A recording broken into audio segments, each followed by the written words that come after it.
बिस्मिल्लाहिर्रहमानिर्रहीम। प्यारे दोस्तों, ये जो साइड पे आप लोगों को वीडियो नज़र आ रही है, ये बंदा जिस तरह रिज़्क़ की पामाली कर रहा है, जिस तरह रिज़्क़ को ज़ाया कर रहा है, इसकी ये एक वीडियो नहीं है, इस तरह की वीडियो से भरी पड़ी है। मैं सोचता हूँ कि चंद लाइक की खातिर, चंद पैसों की खातिर वो किस तरह अल्लाह की रिज़्क़ को ज़ाया कर रहा है। अल्लाह ताला कुरान मजीद में फरमा रहे, जिसका मफ़हूम है कि खाओ पियो और इसराफ़ ना करो। ये कितना इसराफ़ कर रहा है।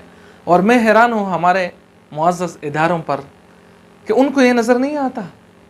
क्या ये कानूनी जुर्म नहीं है कि कोई आदमी इस तरह रिज़्क़ को ज़ाया कर रहा हो। मैं अपील करता हूँ अपने मुअज़्ज़ज़ इदारों से कि ऐसे लोगों को लगाम दे, क्योंकि इनकी देखा देखी फिर और लोग भी इस तरह करते हैं और रिज़्क़ को ज़ाया करते हैं, जो अल्लाह की नेमतों की निहायत नाक़दरी है। हम आपसे इजाज़त चाहते हैं। पाकिस्तान जिंदाबाद।